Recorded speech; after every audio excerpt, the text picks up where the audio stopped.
All right, in this video, we're going to learn how to graph sine waves. These sine waves aren't going to have a phase shift. We'll save that for the next video, but we're going to do a few to get a good start. I want to be able to graph y equals 3 times the sine of x plus 2. But before I do that, let's just make absolutely sure we know what the graph y, the parent function y equals sine of x looks like. Okay, the way we graph these things, and we're going to be in the form a times the sine bx plus d, and I can use these letters to figure out how to graph. My amplitude is always going to be the absolute value of a. My period, which I'm actually going to look for first, is always going to be 2 pi over b being the number in front of the x. And my vertical shift is always going to be that last number, d. Okay, so if I'm doing y equals the sine of x, I look first for my period. Well, there's an implied 1 in front of the x, and so my period is 2 pi over 1, which is 2 pi. And I always break these sine waves, and for that matter, cosine waves, into equal force. I'm going out for one cycle, I'm going out to 2 pi. I cut that in half to give me pi, and another half to give me pi over 2, and then I'll go 1 pi over 2, 2 pi over 2, 3 pi over 2 will be my next point. So now that I've got my period, the next thing I'm going to do is look for a vertical shift.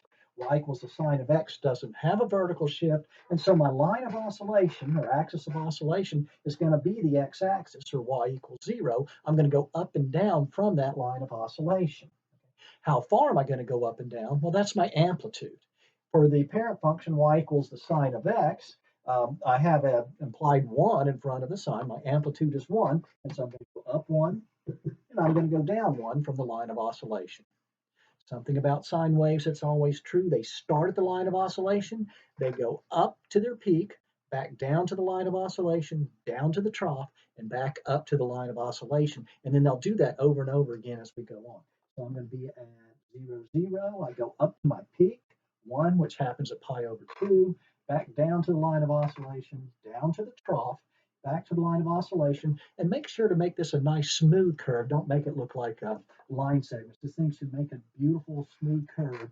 There's my sine wave, y equals the sine of x. Okay, so let's complicate it a little bit and actually do y equals 3 times the sine of x plus 2. Once again, I'm just going to do one cycle. Right, here we go. 3 sine x plus 2. I notice, first of all, that my period is, there's still an implied 1 in front of the x. My period is 2 pi over 1, which is 2 pi. And I'm going to break that into equal force. Here we go, pi, pi over 2, 1, 2, 3 pi over 2. Okay. But this time I do have a vertical shift. My vertical shift is up 2. So my line of oscillation is going to be here at y equals 2. I'm going to go up and down from that line of oscillation. How far am I going to go up and down? I'm going to go up and down the amplitude, which in this case is the absolute value of 3, or 3. So I'm going to go 3 up from 2, which will get me to 5. I'm going to start my line of oscillation, go up to my peak at 5, back to my line of oscillation, down to the trough. Well, where's the trough? 3 away from 2 is -1. So down to my trough at -1, and then back up to my line of oscillation, making this a nice smooth curve if we can. There is y equals 3 sine x plus 2. Let's do just a couple more.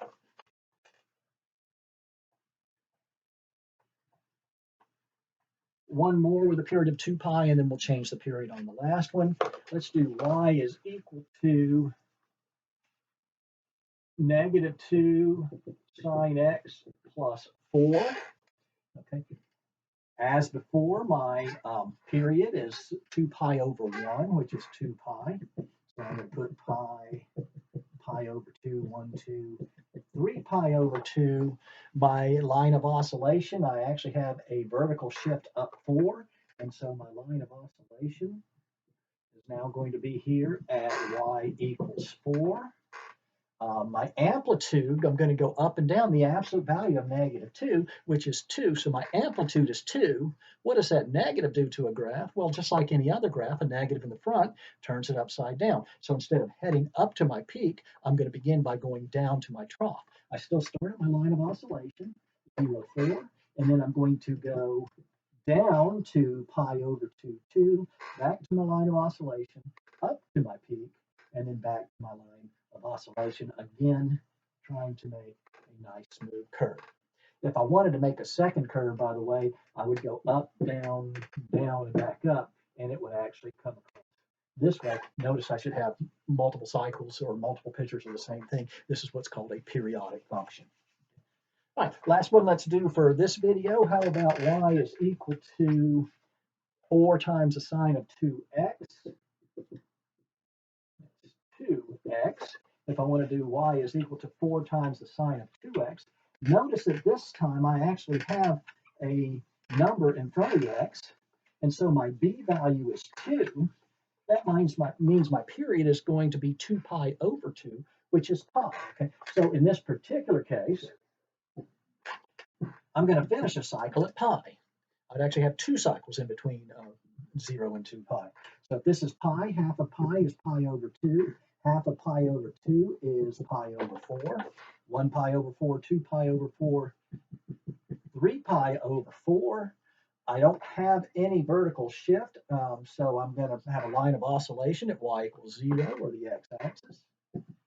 My amplitude is the absolute value of 4, which is 4, so I'm going to go up and down 4 from the line of oscillation. I'm going to go up to 4, down to negative 4. Because it's a regular sine wave, I start at the line of oscillation, go up to my peak, back to the line of oscillation, down to the trough, back to the line of oscillation.